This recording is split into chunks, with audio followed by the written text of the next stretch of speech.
boa noite, meus amigos. Esse é o nosso programa Eclésia, ao vivo aqui pela Rede Século XXI. Toda segunda a gente conversa sobre temas interessantes relacionados à fé católica, né? Você que acompanha sempre a Rede Século XXI sabe como funciona o nosso trabalho aqui. Nós contamos com a tua ajuda aí de casa, né? Você que é nosso sócio, que ajuda a manter essa obra, que ajuda a sustentar essa obra, seja para o seu crescimento, para a sua manutenção diária. A gente conta com os nossos associados. Para você que ainda não é sócio, vale a pena. Fique sócio aqui conosco na Rede Século XXI. Você nos ajuda a manter uma obra de evangelização no ar, ajuda a sustentar essa emissora e também recebe na sua casa a revista Brasil Cristão, uma edição que vai todo mês especial para você sócio, com também catequeses, artigos interessantes, tá certo? O telefone para você ligar e ficar sócio conosco aqui da Rede Século XXI é o 3871-9620, que é o mesmo telefone que a gente sempre pede as participações aqui dos nossos queridos telespectadores. Então, se você inclusive for fazer alguma pergunta, for conversar sobre o tema que nós vamos conversar nessa noite aqui com o Padre Guido Montinelli, aproveita, quem sabe se você não é sócio, fica aí o convite para você tornar-se sócio conosco e todo mês, na medida do possível, nos ajudar então a manter essa obra de evangelização no ar e quem sabe a gente possa crescer sempre mais e mais, tá certo? O Padre Guido Montinelli, como eu acabei de dizer, está aqui conosco, ele é o nosso comentarista fixo aqui toda semana do Eclésia. Todo mundo já conhece o Padre Guido, né, Padre Guido? Seja bem-vindo mais uma vez, boa noite. Boa noite, Eric, boa noite, prezados amigos, telespectadores. Sempre à vossa disposição para a maior glória de Deus, orientando, esclarecendo e ajudando a viver e santificar o momento presente. É verdade. O tema de hoje, né, Padre Guido, não poderia ser outro, a não ser essa grande semana que nós estamos, que é a Semana Santa. Aliás, nem sempre essa Semana Santa era conhecido como Semana Santa, né, Padre Guido? Sim. Na história, até o nome desta semana passou por uma evolução. Chamava-se antigamente a Semana Autêntica. Depois passou a ser chamada de Semana Maior. Depois, Semana Grande. E, atualmente, Semana Santa. A motivação é uma semana diferente. Das 52 semanas que formam o ano, esta se destaca pela riqueza de conteúdo que apresenta. Trata-se de acompanhar, digamos assim, os últimos dias de vida de Jesus, desde o seu ingresso triunfal na cidade de Jerusalém, acolhido pelo povo que, conforme o costume da época, agitava os ramos para dar as boas-vindas, até a um processo sumário e sem nenhuma defesa e que resultou na condenação à morte. E nesses dias, Jesus realizou várias obras, também sociais, mas, sobretudo, ele se entregou com todo o seu amor aos seus apóstolos, deixando o testamento, digamos assim, da sua personalidade. Ele lavou os pés dos apóstolos, ele entregou o sucesso até da igreja através da formação dos primeiros padres, né? Instituiu a Eucaristia, morreu na cruz e venceu a morte com a sua gloriosa ressurreição. Devido à importância destes eventos, esta semana que se chama de Santa é característica, se destaca mesmo no ano inteiro. Não tem como negar que é a semana mais importante do ano litúrgico, devido à comemoração, à lembrança de tantos eventos importantes como o senhor acabou de dizer. Agora, é claro que a maioria dos telespectadores do nosso programa Eclésia é formada por católicos, gente que frequenta as celebrações, que frequenta as missas, etc. Mas se você que não é católico, seja bem-vindo também a assistir o nosso programa. E mesmo você que é católico, que anda meio afastado da igreja, não custa nada lembrar, essa semana vale a pena se aproximar, buscar a paróquia mais perto da sua casa. Mas ontem, né, no domingo, nós tivemos a celebração conhecida como Domingo de Ramos, como o senhor acabou de dizer agora há pouco. Sim. Padre Guido, é correto a gente pensar, a gente olhar para o Domingo de Ramos como se fosse um momento de glória legítima, porém, se trata de uma glória passageira, já que a glória definitiva vai acontecer depois do sofrimento, lá no domingo de Páscoa. É certo pensar assim? Eric, um belo raciocínio que você está fazendo. A cerimônia, o rito da Semana Santa inicia com até uma procissão chamada de Ramos, repetindo o que aconteceu de verdade quando Jesus entrou triunfante em Jerusalém. Mas não esqueçamos que aquele povo na hora de aclamar a Jesus, eles mesmos, 3 dias depois, gritaram contra Jesus, Pedindo, inclusive, a pedindo crucificação. a morte, exato. Por isso que esta cerimônia de Ramos ocupa o mínimo espaço dentro do contexto da liturgia da Semana Santa.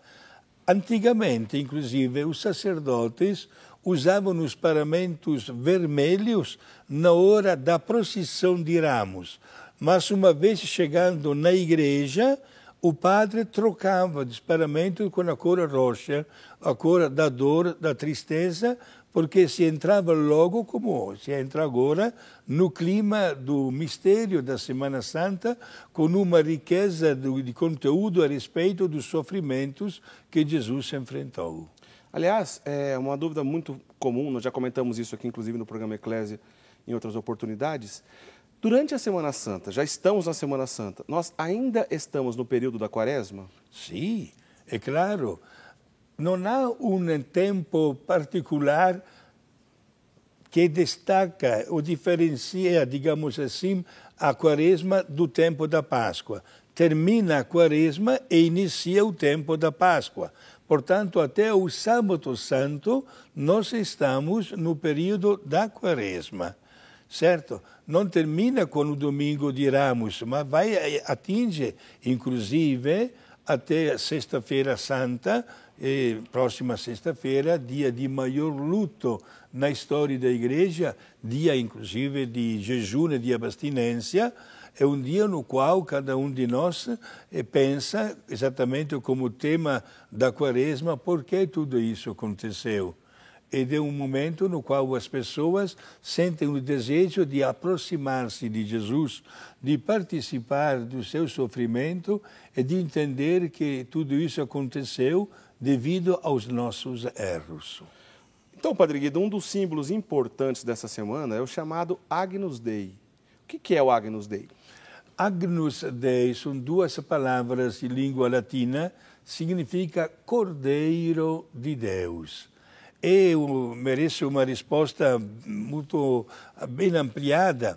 Se encontra na Bíblia, no 2º livro da Bíblia, o Êxodo, quando se fala do povo que saiu do Egito e que passou a comemorar todos os anos o evento desta saída da terra do Egito, que era uma terra de escravidão, para a terra prometida, terra de liberdade.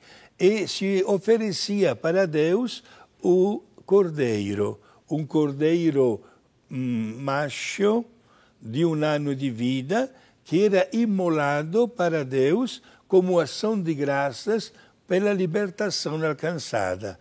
Inclusive, Eric, até hoje os hebreus celebram este evento com a palavra Páscoa.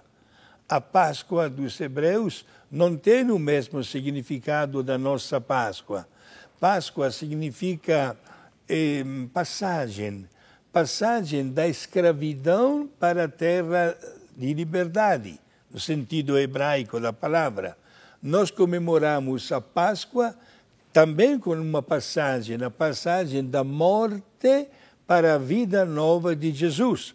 E num sentido mais prático, mais uma passagem da morte espiritual provocada pelo pecado para o estado da graça de Deus. É porque nestes tempos, especialmente nesta semana, milhares e milhares de pessoas procuram o sacerdote para reconciliar-se através de uma boa e santa confissão, reconciliar-se com Deus e fazer a Páscoa, a Santa Comunhão, preceito pascal de união e de amor para com Deus. Inclusive entendendo bem essas diferenças, então, da Páscoa do povo da Antiga Aliança, da Páscoa dos Hebreus, que os judeus relembram até nos dias de hoje, das diferenças para a Páscoa cristã, a gente pode perceber, como o senhor já disse, então, que essa presença do Cordeiro estava lá nessa antiga celebração. Exato, bela sua pergunta, porque Deus, na hora de libertar o povo do Egito, disse para Moisés: cada família pegue um cordeiro, mate, e com o sangue do cordeiro pinche as portas da sua casa. Nesta mesma noite, a morte irá passando pelas ruas da cidade. E onde a morte vai encontrar as portas pinchadas de sangue, não vai entrar naquela casa. O resultado, a morte entrou na casa dos egípcios e matou todos os primeiros filhos das famílias, inclusive o primeiro filho do faraó do Egito. Diante da morte do filho, é a famosa 10ª praga do Egito, né? Diante da morte do filho, o faraó mandou o povo sair para a sua terra de volta. Porém, agora, nós que somos esse povo da nova aliança, não é só nova, é eterna também, consideramos o próprio Cristo como o verdadeiro Cordeiro de Deus. Exato, porque Jesus, que era também hebreu, né? Quando celebrou a Páscoa, a Santa Ceia, também ele comeu aquele cordeiro, agnus, né, em língua latina, cordeiro assado com ervas amargas, e lembrando a amargura do Egito, de pé, para dizer que os egípcios, que os hebreus não tiveram tempo de sentar, comeram às pressas. Essa celebração acontece até hoje, se chama Haggadah, né? Exato. Que se lembra, então, esses pormenores aí da antiga aliança. Exato. Só que a um certo ponto, Jesus, meus amigos, pegou um pedaço de pão e uma taça de vinho e disse exatamente: tomai e comei, tomai e bebei, este é o meu corpo, este é o cálice do meu sangue. A partir daquele instante, ele, Jesus, se tornava o Cordeiro de Deus. Ele que oferecia a sua vida em resgate dos pecados da humanidade. Por isso, Jesus é chamado muito bem Cordeiro de Deus. Até São João Batista, o precursor de Jesus, apontou para o povo a pessoa de Jesus, dizendo: eis o Cordeiro de Deus.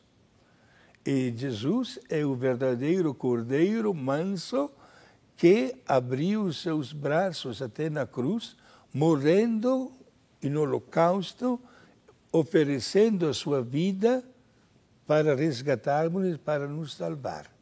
Eis porque a imagem do crucifixo, até não muitos anos atrás, as pessoas devem estar lembradas que se costumava na igreja cobrir todas as imagens dos santos, inclusive dos crucifixos. E o crucifixo aparece coberto com um véu, e na Sexta-feira Santa, um dos momentos da chamada ação litúrgica, que não é uma missa, mas é uma celebração solene da paixão e morte de Jesus, vem descoberto o crucifixo para depois ser adorado por todos nós. Muito bem, a gente continua essa conversa no próximo bloco. O tema de hoje, como você já viu, é a Semana Santa.